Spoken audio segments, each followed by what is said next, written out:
এক মুসাফির বর্ণনা করেন, একবার আমি এক ব্যক্তির মেহমান হলাম। ঘটনাক্রমে সেদিন বাড়িওয়ালার এক প্রতিবেশী ভাই ইন্তেকাল করেছিল।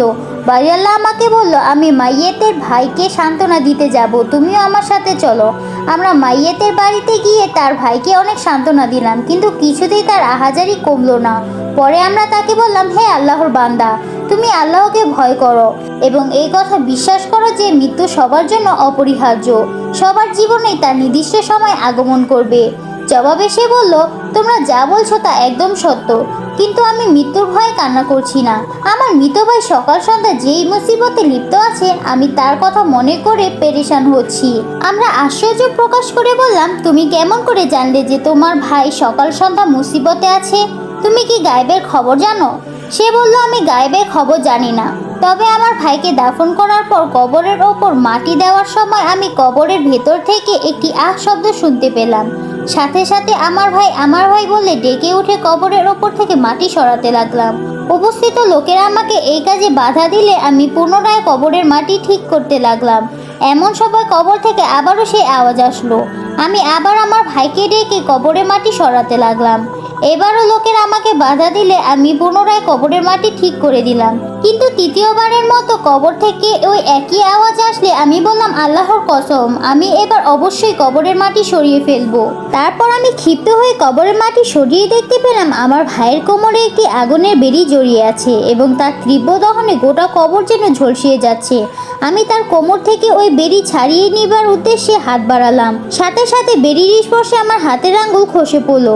এই কথা বলে সে তার আঙ্গুলবিহীন হাতটি আমাদের সামনে তুলে ধরলো।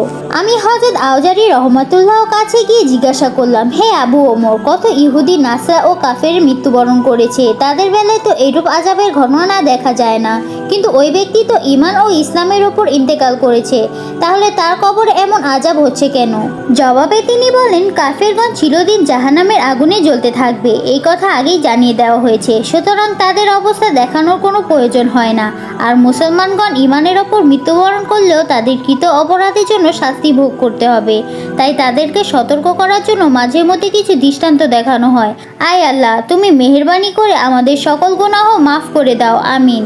এমনই করে এক বুজুর্গ বলেন, জাকওয়ান নামে বসরা নগরীতে এক সর্দার ছিল। তার ইন্তেকাল হলে নগরের প্রায় সব অধিবাসী তার নামাজে জানাজায় শরিক হয়। মরহুমের দাফন সম্পন্ন হওয়ার পর সবাই যার যার বাড়িতে ফিরে গেলে আমি একা তার কবরের পাশে ঘুমিয়ে পড়লাম। সেই ঘুমে আমি স্বপ্ন দেখলাম, আকাশ থেকে এক ফেরেশতা অবতরণ করে ঘোষণা দিল, হে কবরবাসীগণ, উঠো, যার যার প্রতিদান গ্রহণ করো। আমি স্পষ্ট দেখতে পেলাম ফেরেশতার এই ঘোষণার সাথে সাথে সব কবর ফেটে গেল এবং কবরবাসীগণ যার যার কবর থেকে বের হয়ে এসে কোথাও অদৃশ্য হয়ে গেল।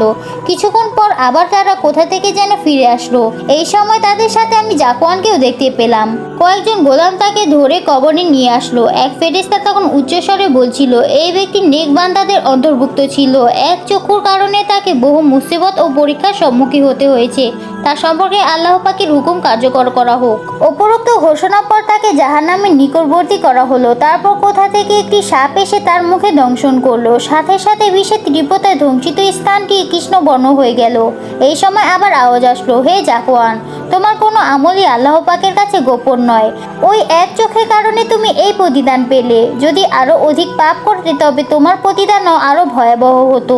এই সময় এক কবর থেকে এক ব্যক্তি মাথা বের করে চিৎকার করে বলে উঠল, তোমরা কি মনে করছো? আল্লাহর শপথ, আজ থেকে 90 বছর পূর্বে আমার মৃত্যু হয়েছে, কিন্তু এখনো আমার দেহ থেকে মৃত্যুর কষ্ট দূর হয়নি।